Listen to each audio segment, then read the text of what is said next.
Okay. We have another member of the President's Jobs Cabinet joining us today, Secretary of Energy, Jennifer Granholm. Secretary Granholm is just the second woman to lead the Department of Energy, where she will help America achieve President Biden's goal of net zero carbon emissions by 2050. She'll do this by advancing cutting-edge clean energy technologies, creating millions of good-paying union clean energy jobs, and building an equitable clean energy future.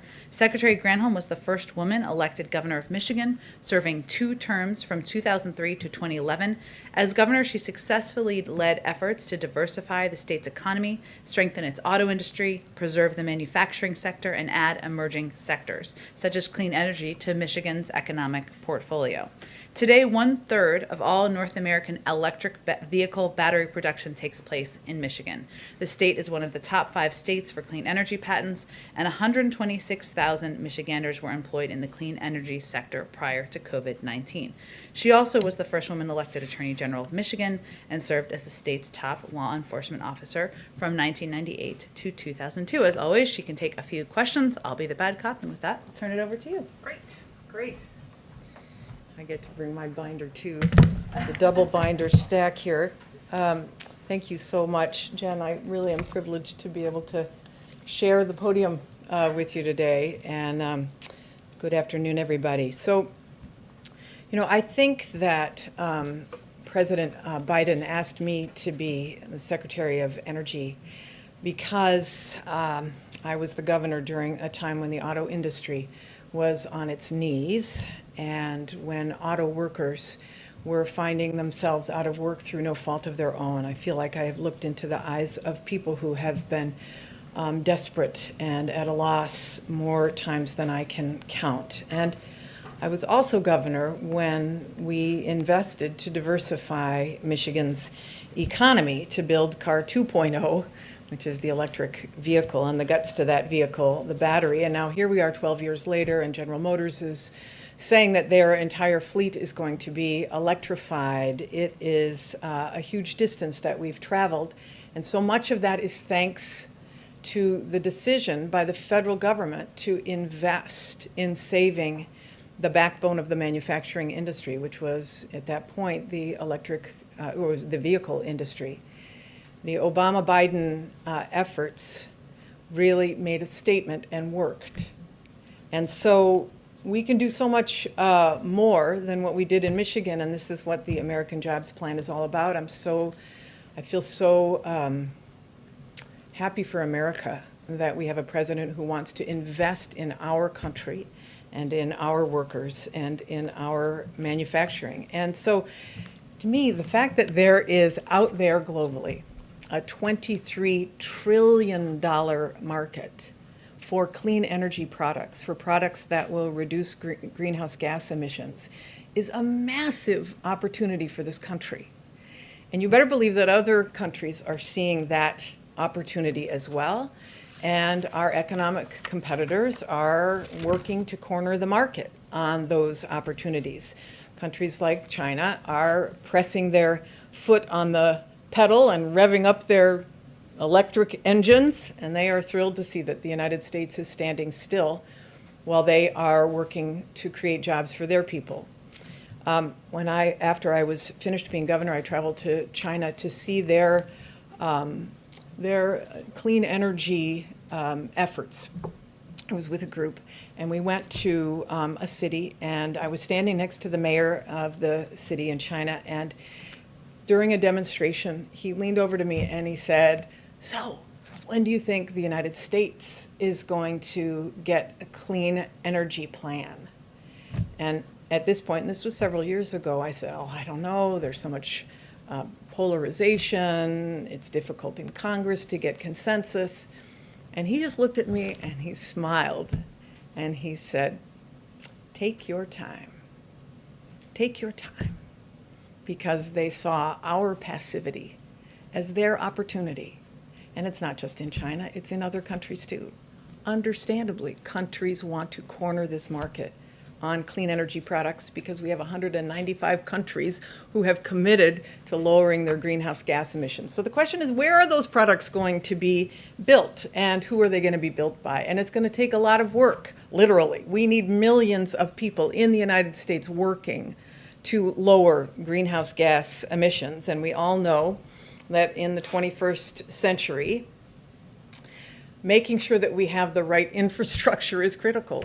Infrastructure is, yes, roads and bridges, but it is ports and airports, and it is trains, and it is the pipes that pump water into our homes, and it is the broadband that brings the world and learning to our children. It's the broadband that brings economic opportunity to our businesses. Of course, it's the electrical grid that keeps the lights on after what happened in Texas. Can anybody really doubt that electricity and the electric grid is part of the foundation of who we are as a nation, and we need to invest in it if we want to make sure power keeps coming to our homes. There's an interesting poll that was done in February by Consumers Reports, and they found that 76% of Americans think that broadband is as important as electricity and water. I mean, how can we not agree that broadband is infrastructure? And yet, we have been disinvesting in infrastructure as a nation for decades, in infrastructure, in research and development, and in manufacturing. All of them we have been disinvesting in. Infrastructure, as you know, is now the smallest share of our economy since World War II. We are at a 72-year low with respect to manufacturing. Research and development has been dropping since the 1960s. China and our economic competitors are investing in research and development because they want to seize the future. They want to surpass the United States. And if we allow that to happen, we will be weaker as a nation, and we will fall. And we cannot do that. And that's what this American Jobs Plan is all about. So we can't just sit around saying we need to do this.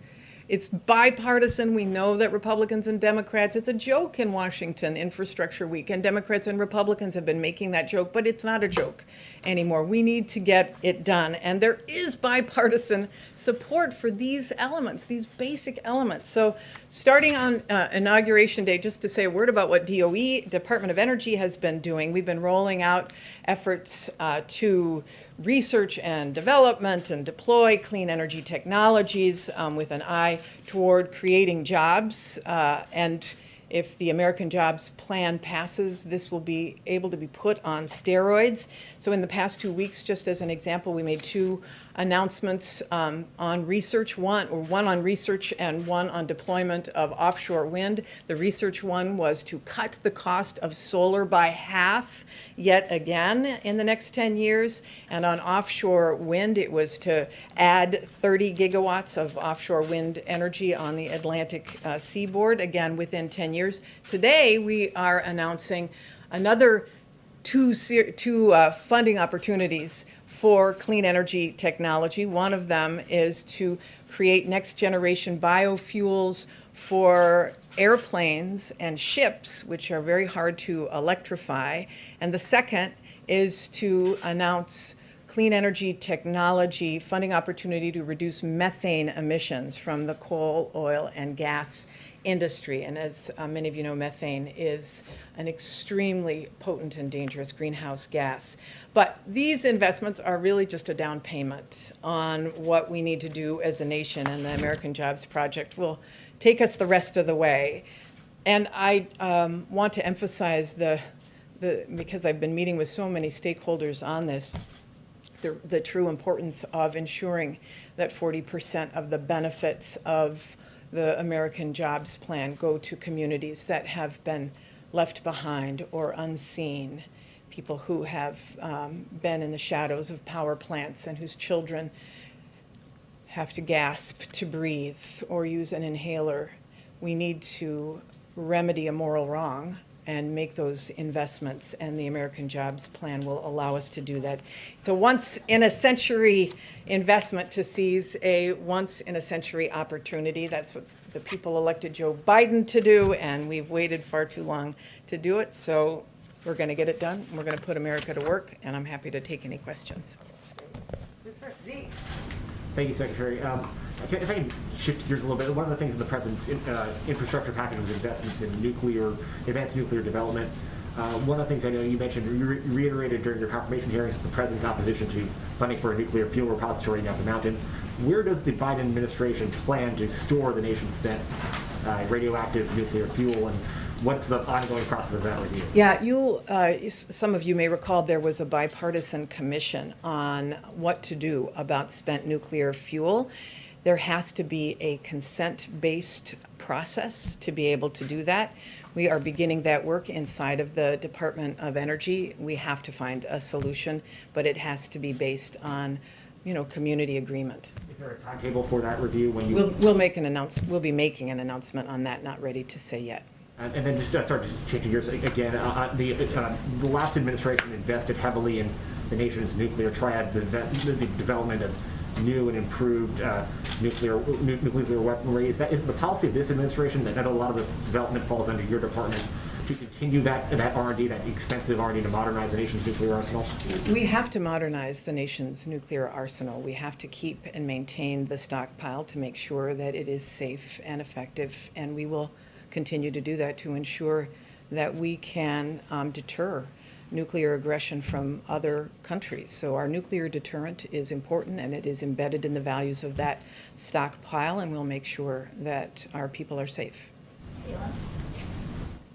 Thank you so much. I've heard you talk about the corporate tax rate and what they want to do with this infrastructure bill. Can this infrastructure bill be successful with a 25% corporate tax rate? As the president has said, this is a negotiation, and he really does want to hear from Democrats and Republicans about what would be acceptable to get this across the line.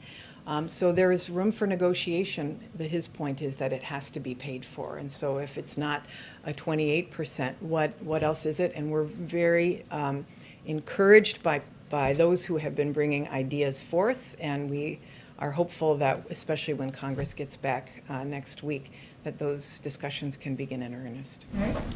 Thank you. You're one of the 5 cabinet secretaries that the president is tasked with engaging with Congress on this. You mentioned the president's willing to negotiate. He says he's open to alternative ways to pay for this if Republicans put forth any. In your conversations at all, have you heard any such alternatives from Republican members? I have. Yeah, I'm not going to make announcements for them. They obviously want to bring forth their own ideas, but I have heard alternatives, yes. And the president also asked you to help engage the public in selling this plan. You haven't hit the road yet, though. Is that something that you plan to do in the coming weeks? Well, we're going to be taking our guidance, from the White House in terms of what's safe, et cetera. We've certainly been hitting the Zoom and making our case through that and the phones. So we'll see, how it goes. There is a period of time that we have to be able to do this, but we want to make sure that it's safe. Tamara? Yeah, in terms of the negotiations, the discussions with Congress, is there a deadline? Is there a time frame where this turns into a pumpkin? Or you just go it alone? Yeah, I don't know if you want to answer that, Jen. We'll have a whole briefing after this. Yeah, I know that they said that they would like to see progress by Memorial Day, and hopefully we can start to see that, but obviously those meetings have to begin in earnest next week. Francesca? Thank you. What do you say to Americans working in the oil and gas industry in California and elsewhere who say that these have been good paying jobs that have given them access to the middle class?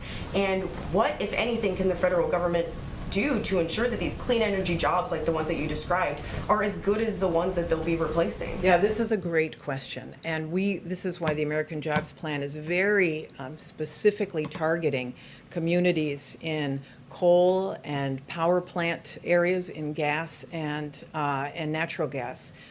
There are billions of dollars in this bill for the technologies that will reduce CO2 emissions in those industries. For example, carbon capture, use and sequestration. I don't mean to get too technical, but hydrogen, deployment and demonstration projects.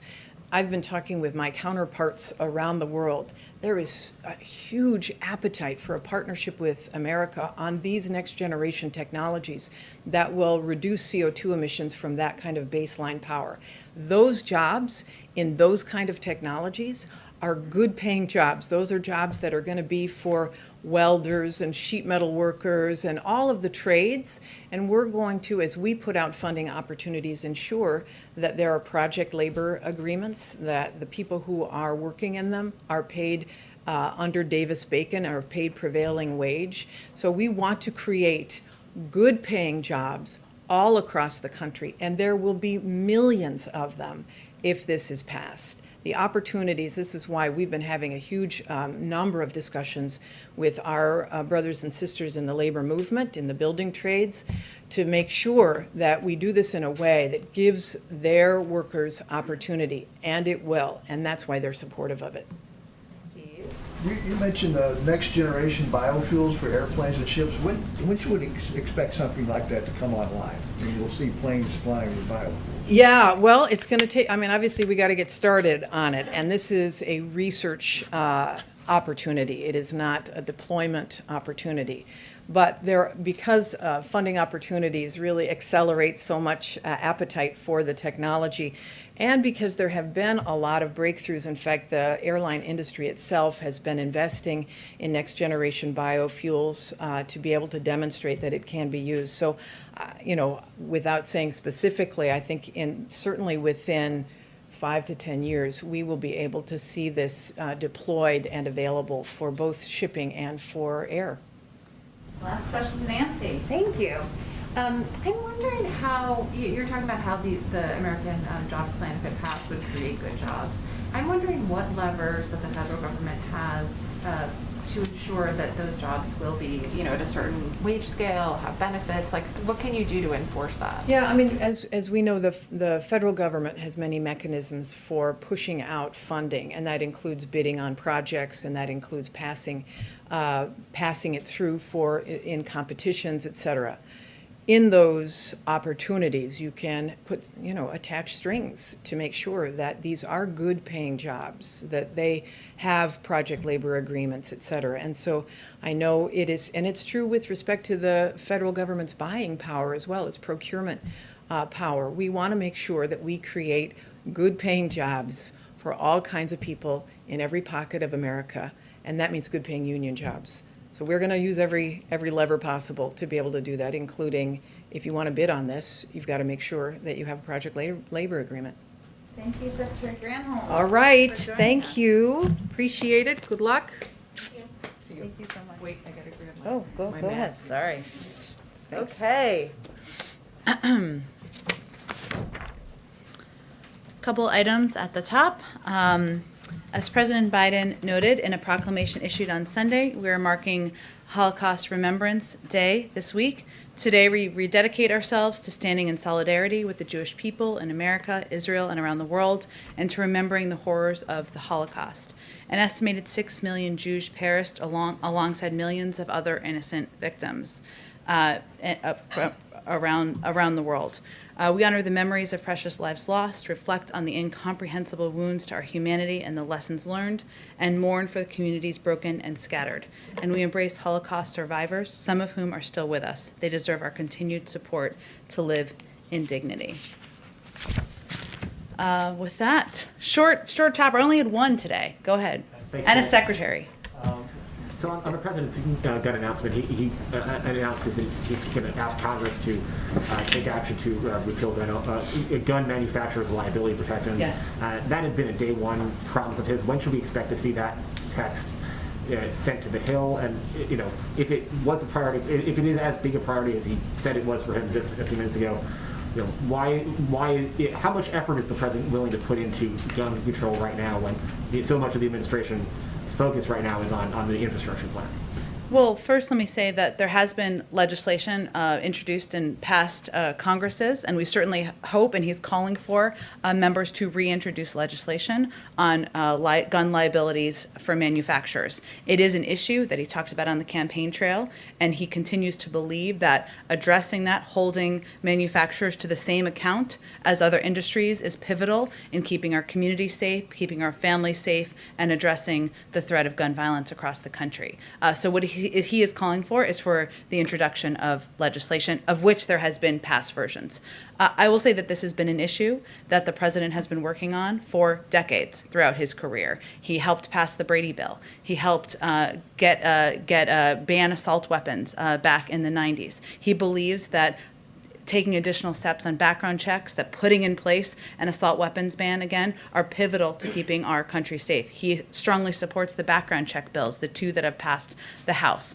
It is imperative for any president to walk and chew gum at the same time, to continue to push for, to advocate for, to use the bully pulpit of the Rose Garden to push forward a range of agenda items, and he certainly will continue to do that on putting in place common sense gun safety measures. A couple of weeks ago, in a press conference, the president sort of said, sequencing is important here, but essentially acknowledging that maybe, the president can walk and chew gum, maybe Congress can't, and the president decided to put infrastructure before gun control, before climate change, before some of these other issues. Why are guns not going before infrastructure? Well, Congress plays the role, the Senate and the House, in moving legislation forward. And at any given time, there are multiple pieces of legislation moving their way through committees, moving their way through the House, moving their way to the Senate. There are two background check bills that have passed the House that can move to the Senate. He certainly is an advocate for those, while at the same time being an advocate for moving forward on the American Jobs Plan. And then finally, just a different topic on Afghanistan. Should we expect to hear from the president before May 1 about what he will do with American troops still there? I mean, it seems they're going to stay there beyond the sort of time is running out to vote for an ordered withdrawal from troops still there. Right now, is that an accurate assessment that there will be troops there on May 2nd?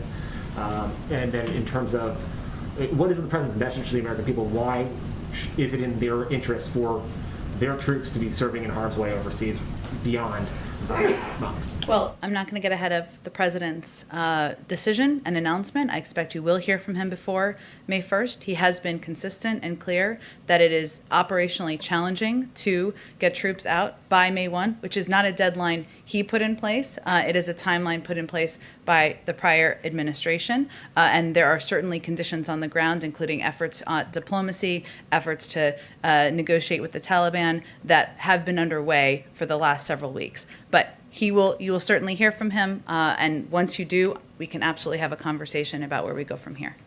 Go ahead. Thanks, Jen. Given the narrow majorities in the House and the Senate right now, does the president think enacting universal background checks this year is doable?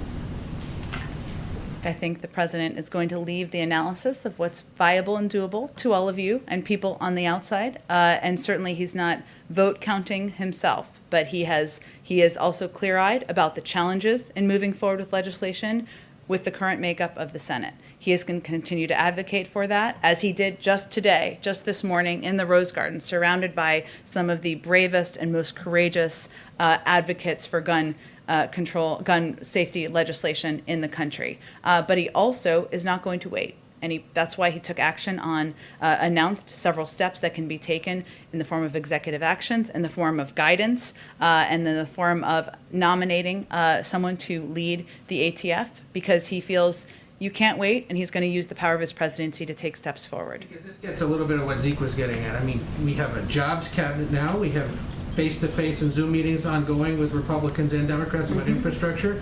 Should we anticipate a gun control cabinet or meetings with Republicans about this issue?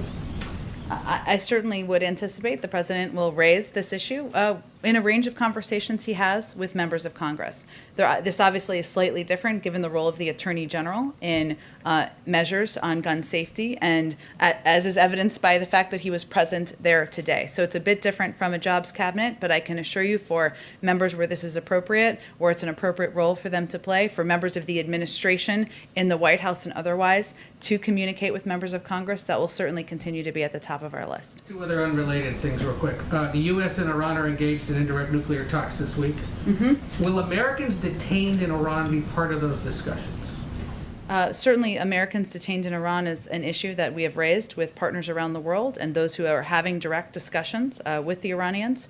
In terms of the focus and content of these discussions, I know they'll do a readout when they conclude the meetings, likely tomorrow. And beyond what Secretary Blinken, I know he held a meeting with families or representatives of them early on. Can you give us a sense of what else may be ongoing in this regard? In the effort to get Americans who are detained, the efforts would certainly be led by our diplomats and our negotiators out of the State Department, hence your reference to Secretary of State Tony Blinken. And obviously these discussions are often raised through different channels we have with the Iranians, given the fact that we're not currently having direct talks on even issues like the nuclear negotiations, but I'm not going to have an update beyond that from here. Tomorrow, the Army Corps of Engineers will be at a federal court hearing regarding the fate of the Dakota Access Pipeline. Is it the administration's belief that construction of that pipeline should continue?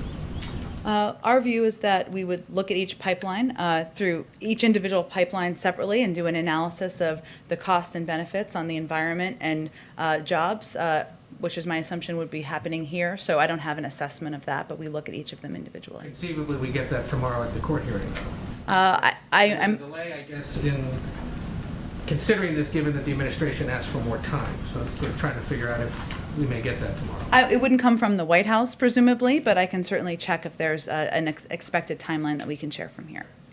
Go ahead. Thanks. Following up on Zeke's question on the manufacturer liability bill, the president just said that if God granted him one item on his to-do list, it would be to get this done, to make it so that gun manufacturers can be held liable. It is something he promised on day one. It is day 78. What's the holdup here? There's no holdup. It just legislation needs to be reintroduced. There are a number of members in Congress who are strong advocates for exactly what the president supports, share his view about the impact, and we're certainly hopeful and encourage them to move forward on that legislation, reintroduce it. But the president promised to send his own plan. It's clear that you're waiting to see how this works its way through Congress, but why not put out your own bill, lead the charge on this? He is leading the charge by advocating for this moving forward, by using the bully pulpit of his presidency and of the Rose Garden to advocate for this legislation moving forward. It is the role of Congress, of course, to push legislation forward, to vote on it, to move it through committees, and he certainly is hopeful they'll do exactly that on this issue. The president did suggest recently that, tackling this is a long-term issue, as he put it. Given the recent shootings, does he still see it that way? Does he still see this as a long-term issue? I think he certainly sees it as an issue that we won't solve overnight. So yes, he sees and is encouraged by the actions that we've seen across states. Take red flag laws as an example. There are 19 states. Many have implemented those laws in just the last few years. We know that they're impactful. In many places, there's bipartisan support for that. One of the announcements he made today was that we will be putting forward guidance to make it easier for states to put forward those laws. He knows that sometimes the first action doesn't happen at the federal level. It can happen at the state level. We've certainly seen that on a range of issues, and we've seen that on gun safety legislation as well. So he's encouraged by that, but knows that it can be a long journey. And has he been in touch with Leader Schumer about the next steps forward, especially on these bills that have passed the House? As you know, he's regularly in touch with Leader Schumer, who shares his commitment and concerns about the impact of gun violence on our communities, on this country, and they certainly discuss this among a range of other issues. The president does actually have it here, the list of all the promises that he made during the campaign of gun actions that he wanted to take. Obviously, you're doing what you think you can unilaterally, waiting for these measures to work its way through Congress. Does the president feel that he's doing everything he can to meet the scope of these commitments right now? Well, today the administration announced initial actions to address gun violence. There will be more. That is absolutely his commitment. And he also will use the power of his presidency, his voice, his political will to advocate for actions in Congress. He also recognizes that there are incredible roles to be played by many of the gun safety groups and leaders that were here today who have helped pass laws in states across the country on everything from background checks to red flag laws. efforts that have had a measurable impact in states to reduce incidents of gun violence, of homicide, of suicide as a result of guns. So he will remain engaged with those groups and those leaders as well, and he will work on this through many levers. Go ahead, Caitlin. With these ghost guns, they can basically be bought, printed, and assembled at home. So how is the president confident that this rule can be enforced? Well, it's a rule that is being put in place by the Department of Justice. It is certainly a step to make that more difficult, to regulate an area of gun production that has not been regulated previously. So it's something that will have to be worked through law enforcement officials around the country, through the Department of Justice. Right, but if you're like doing it at your house, how are they going to know to be able to enforce that? Well, there's the purchase of kits, of course, that's part of it, but certainly putting in place steps to make it more difficult, to make it harder, to regulate the ability to gain access to ghost gun kits is certainly a step forward, in our view. Okay. My other question is on the ATF nominee. When is he expected to formally nominate David Chipman to this role? You mean put forward his nomination to Congress? I would expect quite soon. I don't think there's any reason for a delay of that. I will say that David Chipman, who, for others who are not as familiar with his background, because I know there's been a Twitter about him out there, but he has 25 years of experience at the ATF. He has helped with the 1993 World Trade Center bomb. He helped while he was there. There was investigations into the World Trade Center bombing and Oklahoma City bombing. He's overseen complex firearms trafficking cases, and he is a gun owner himself. So the president's view is there's no one better to lead the ATF. He's certainly looking forward to putting his nomination forward, and I expect there would be no delay in that. Given his history as a gun control advocate, is the White House worried that this is going to be an uphill battle to get him confirmed? Well, it's up to Congress. He's also somebody who has certainly been an advocate for gun safety measures, but he also has 25 years of experience at the ATF. He's been involved in he's played a pivotal role in investigations. He is a gun owner himself. So he has a broad swath of qualifications, and certainly we believe he's somebody who should be seriously considered by Congress. So you're confident he can get confirmed? Well, that's up to the Senate. The president gets to pick who he wants to nominate. He's nominated somebody who is qualified, who has decades of experience, who is a gun owner himself, and it is up to the Senate to decide if they move forward with his nomination. My last question, is on the refugee cap that the president has proposed raising to $62,500, but he's not actually formally signed the paperwork yet. Is the White House still committed to raising that cap to $62,500 by this fiscal year? Yes. And so we should expect that before October. And it's not going to change from $62,500 is my other question. I don't anticipate that. It is that it would change, I should say. It is the president remains committed to raising the cap.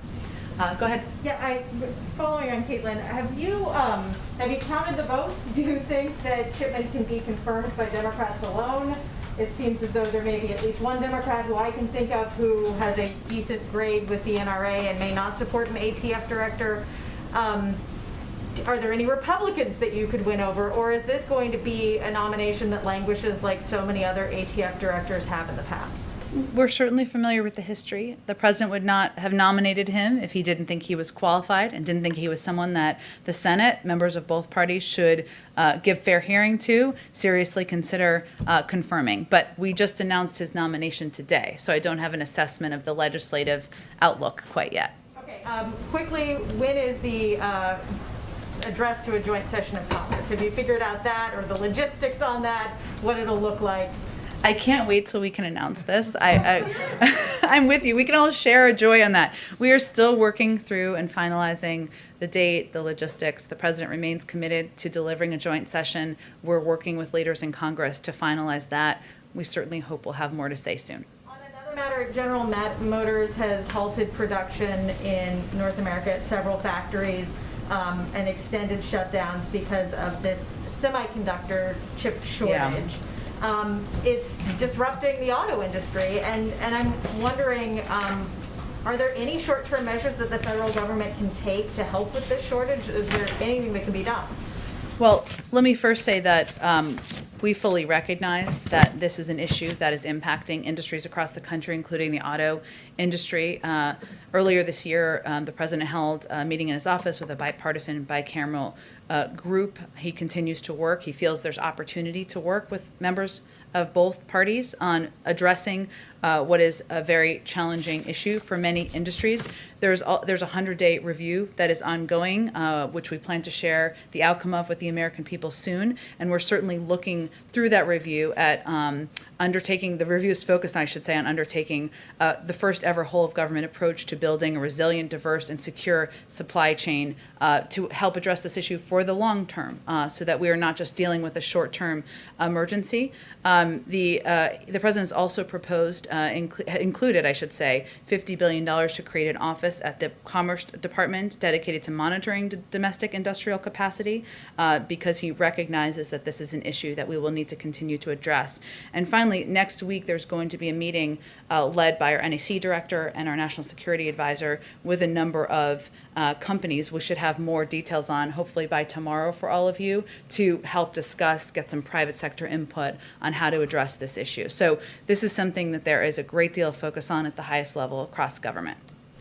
Go ahead.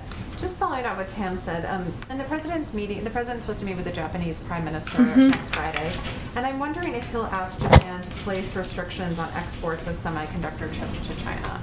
Well, he is meeting with the Japanese Prime Minister, as we've confirmed, next Friday. I certainly expect semiconductors and the shortage to be a part of that discussion, but we're just not going to get ahead of the agenda of that. I expect they'll have remarks and take questions following the meeting. And just one more thing, Jen. The president has said that next week he intends to host lawmakers in the Oval Office once they're back from recess. I wonder if you could give us any preview of whether or not that will include Democrats, Republicans, what type of outreach that will look like.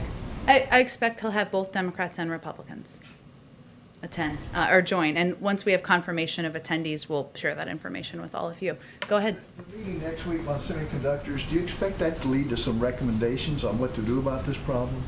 I would say, Steve, that it's part of our effort. And again, it's led by the National Security Advisor and our Director of the National Economic Council. So it shows you what a priority this is to the president, to have a discussion about best practices, what how the shortage is impacting their industries, take that information back as part of our 100-day review.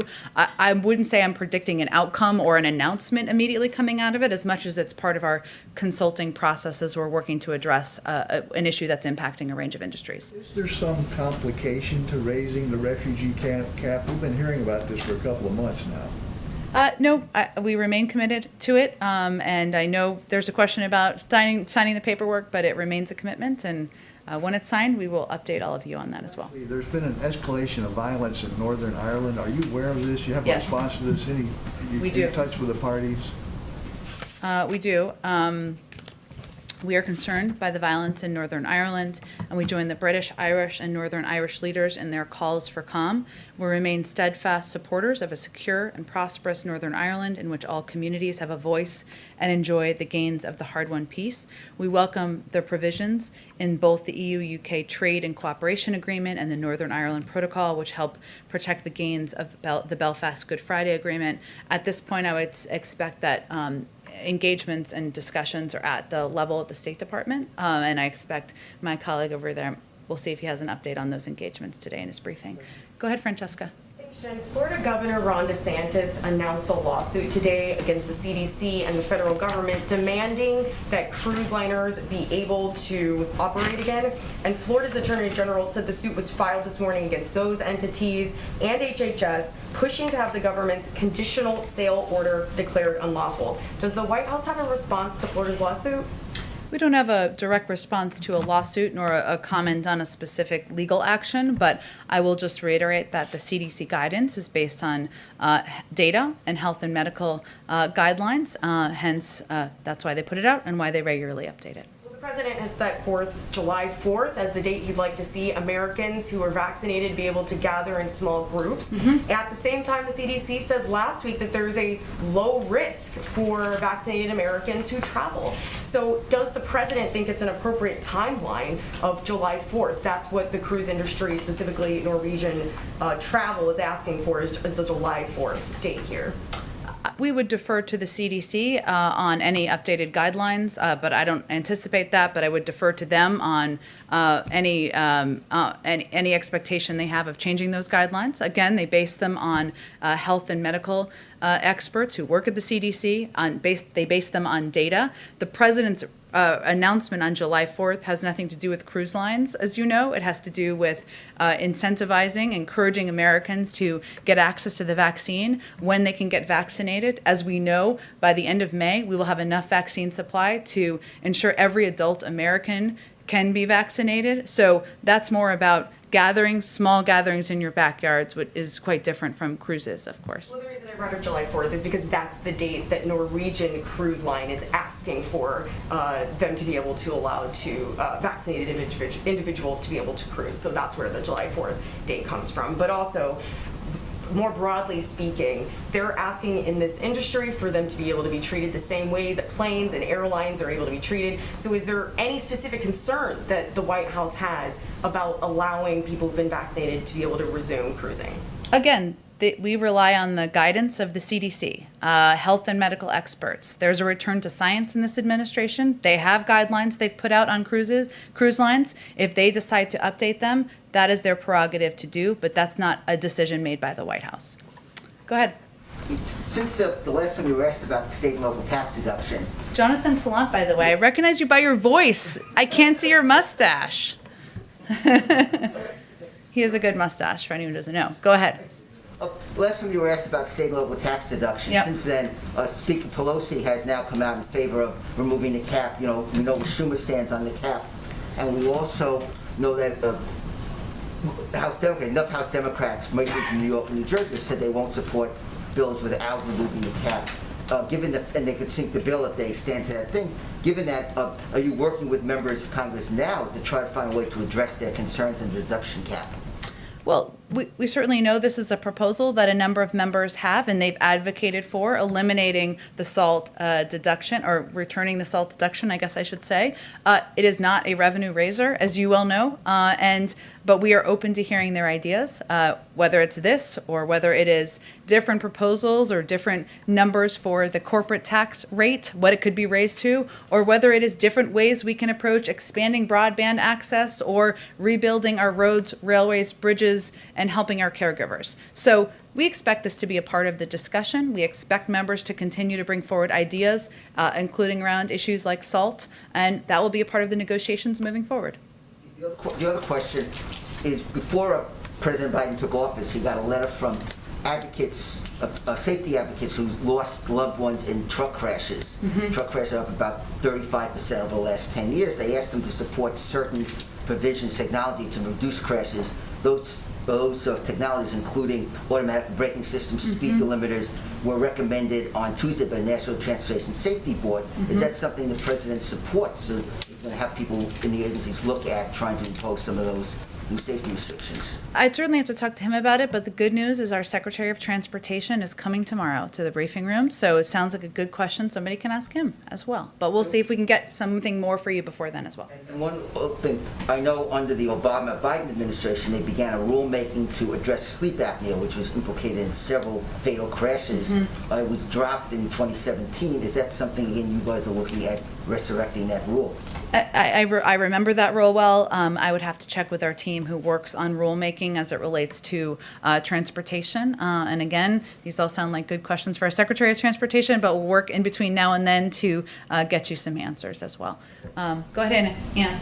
Yeah, just back on the liability, gun maker liability issue again, at the risk of flogging a dead horse. I'm just wondering if you can explain what changed between when, as a candidate, Biden said that he would send legislation himself on day one to now, day 70, whatever it is, when your position is that Congress should do this on its own. Is that right? What I don't think we're saying on its own, on their own. Just like there is legislation on banning assault weapons that the president supports, there's legislation on expanding universal background checks, which he supports. There's also been legislation, many cycles of Congress on gun liability, holding gun manufacturers to the same liability standards as other industries. So all I'm conveying is he would certainly advocate for that, as he did today. There is an opportunity to reintroduce legislation. We're certainly hopeful that members do that,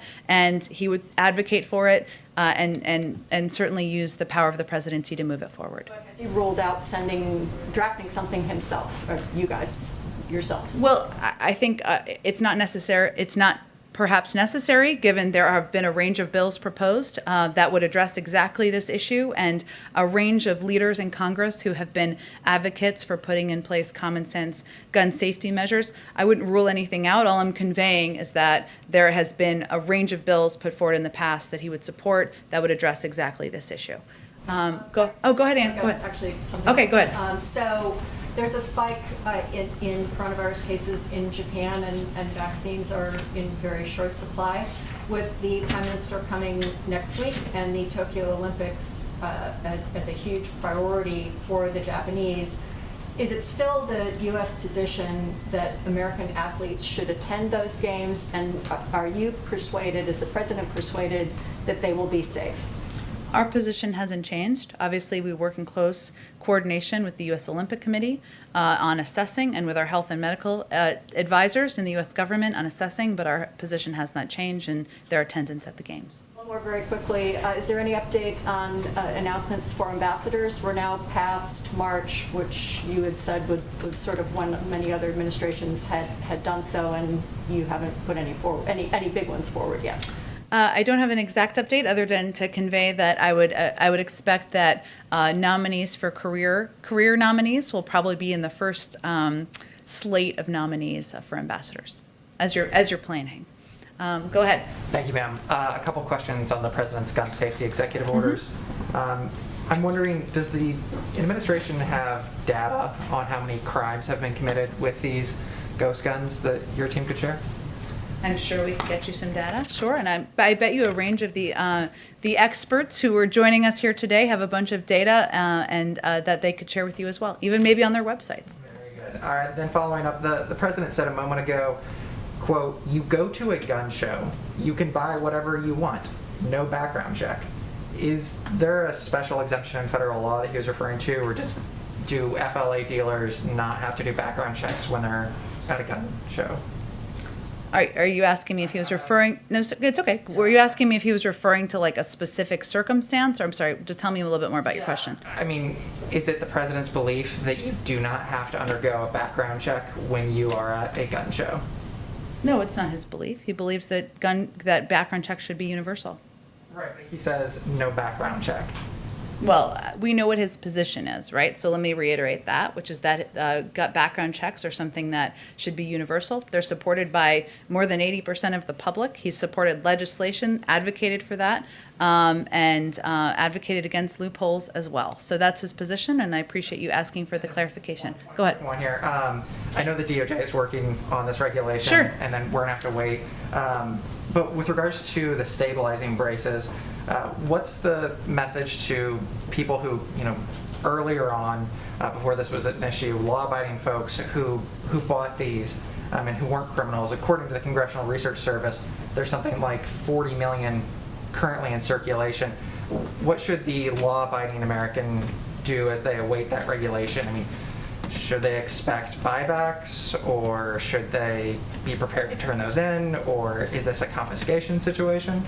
I don't think that's what we're suggesting. There's obviously going to be some time to put in place this regulation, as you referred to, and take a close look at the most effective way to do that. And what the effort here that's underway is to put in place measures that make the country safer and make communities safer. And obviously there are impacts. Every step that he announced today, we believe would do exactly that. And then a quick circle back from last week in terms of the scheduling of fentanyl as Schedule 1. I know it's a difficult issue with a lot of moving parts, but given that scheduling is set to expire in May, is the administration taking a closer look at the scheduling of fentanyl analogs? I know you asked about this, and I'm sorry we failed to get you a good answer on it. We will venture to do that before May 1st is the deadline. Is that not your deadline, but the timeline? The timeline of the expiration. Is that correct? It's the first week of May. Okay, we will check that, and we will venture to do a better job getting back with you on that. Go ahead. As today's prep cooler, I'm going to ask, I've been quirking myself, one of my colleagues can't be here because of COVID restrictions. And then I have a wild card question. Okay. I like the setup. Go ahead. All right, let's start with me. Okay. Despite warnings, anti-transgender bills are an illegal form of sex discrimination, a number of states have enacted into law measures against transgender youth, including a measure the Arkansas legislature enacted into law this week by overriding a veto of the governor. Will the president reach out to the attorney general for legal action against these measures? I don't know that I can stand here. I can't stand here and predict legal action. Obviously, that would be a decision made by the Justice Department and the Attorney General. What I can say is that the president's view is that all persons should receive equal treatment under law, no matter their gender identity or sexual orientation. That's fundamental to how he will make laws, advocate for laws, I should say, how he will communicate about his views on the rights of transgender individuals in the country, and certainly, what his view is as it relates to any actions by the government. But in terms of legal action, I would point you to the Attorney General and the Justice Department. Well, I understand that, but why not? Why shouldn't the president be able to communicate with the attorney general on legal action? He certainly can. I don't have anything to predict for you on that at this point in time. And the question from my colleague is next. How involved is former President Obama and First Lady Obama in the Biden-Harris administration? Is President Biden seeking to bring back the often bipartisan portrait unveiling events at the White House? I'm certain we will have bipartisan portrait unveiling events at the appropriate time when COVID allows. I don't know when that will be, but that certainly would be something I know the president would support. In terms of his engagement with President Obama, they are not just former colleagues, I guess you call them, as president and vice president, but they are also remain close friends, and they talk regularly about a range of issues, from policy issues to bouncing ideas off of each other to their families. So they are in close touch, but we just don't read out those specific calls. We keep them private. And now my wild card question. Okay. There's a lot of construction going on in the South Lawn. What's up with that? Oh, I like that. I'm happy to get you kind of a more official response on this, but it is a kind of regular maintenance. I think we expect it to be going on for 8 to 10 weeks, but we can get you a more official. Like new construction going on there, something that's really supposed to like regular happenings. I mean, is this something that is consistently going on, or is this like a new construction for a new event or a new thing on the South Lawn? No, it's not, but I can get you a more official statement from our team that is overseeing the updates and the maintenance. Okay.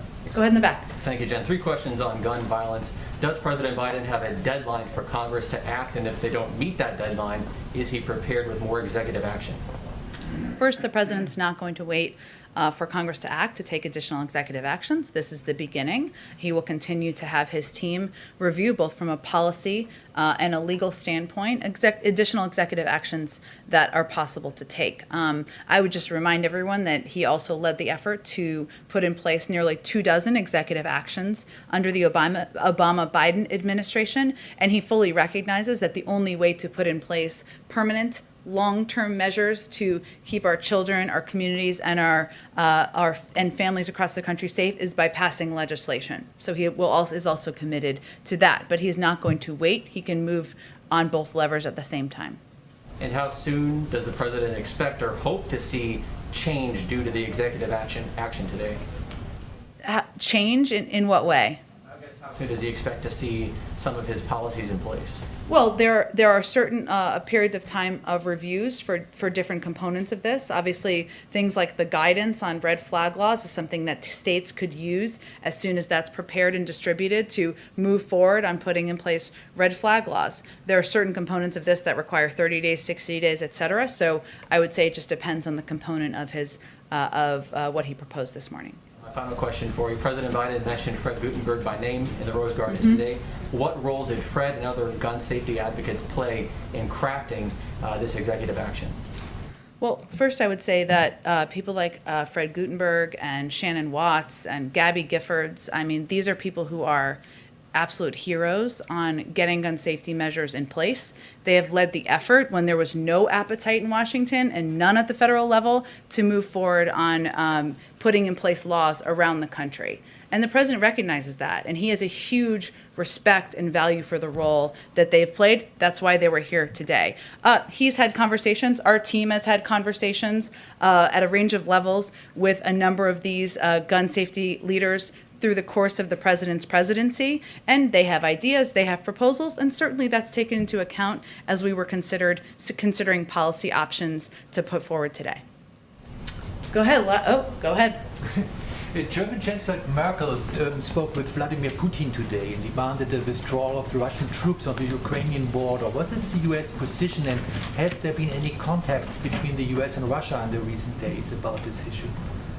I don't have any additional contact to read out, aside from I think the last high-level contact was at the defense minister level that took place at the end of last week. But since you gave me the opportunity, let me just convey that the United States is increasingly concerned by recent escalating Russian aggressions in eastern Ukraine, including Russian troop movements on Ukraine's border. Russia now has more troops on the border with Ukraine than at any time since 2014. 5 Ukrainian soldiers have been killed this week alone. These are all deeply concerning signs. We are, of course, President spoke with President Zelensky, as you know, last week. In addition to reassurances to Ukrainian officials, the United States, we are also discussing our concerns about the increase in tensions in ceasefire violations and regional tensions with NATO allies. So that's another part of the conversations that is ongoing. But I don't have any engagements with the Russians to read out. After issuing a multitude of sanctions in the last years, and even after calling Vladimir Putin a killer, as the president did, in general, what do you think? How is the influence? Does the U.S. and does the general, in the West in general, have any influence on Vladimir Putin? Do we have any influence on Vladimir Putin? Look, I think that is perhaps in some ways suggesting that just because someone does bad behavior, we shouldn't hold them accountable unless we know it's going to immediately change their behavior. And that's just not how we see foreign policy or how we see our engagement in the world. And look, I think our focus is on, there's still an ongoing review, weeks not months, and that we are assessing as it relates to the troubling actions of Russia and this Russian government, where there will be consequences, as the president has conveyed, seen and unseen, and we hope to have more on that soon. Go ahead. Just to follow up on your answer there regarding former President Obama, because you said they are in touch fairly regularly. Mm-hmm. Can you more clearly define fairly regularly? No, that would be violating their friendship. Okay. Is it fair to say he is... The privacy of their friendship, I should say. Is he fairly regularly in touch with any other former president? I would say he is the president former president he's most frequently in touch with. We're talking a few times a week? A few times a month? I'm not going to give it I'm not going to define it more, other than to say that they engage not just about important moments in our country, but also about their own families. They have a connection on a personal level, so they discuss a range of issues when they connect. Yeah. Go ahead, Caitlin. Does the president agree with Senator Manchin that budget reconciliation should not replace regular order in the Senate? Well, first, for those of you who read the op-ed today, or didn't read the op-ed, either way, did you all read it? Oh, surprised to hear. I will say there's a couple of principles the president has as it relates to engagement with Congress and how Democrats and Republicans should work together. The time has come to end these political games and to usher a new era of bipartisanship where we can find common ground on the major policy debates facing our nation. He also believes the issues facing our democracy today are not insurmountable if we choose to tackle them together. And he definitely believes that Republicans have a responsibility to stop saying no and participate in finding real compromise with Democrats. Does he agree with this line? Well, let me just say, those are all lines in Senator Manchin's opinion piece. Look, the president believes that there is a path forward to get this American Jobs Plan passed with bipartisan support. That's why he's going to invite Democrats and Republicans here. That's why he's going to hear from them on their ideas that they've already put forward. We're going to leave it to leaders in Congress to determine the mechanisms for moving things forward, but we think there should be every opportunity to do this on a bipartisan basis. Hey, Tim, just one more thing. Can you rule out those Russian sanctions coming this week? Coming this week? Yes. How about next week? I'm not going to rule out further.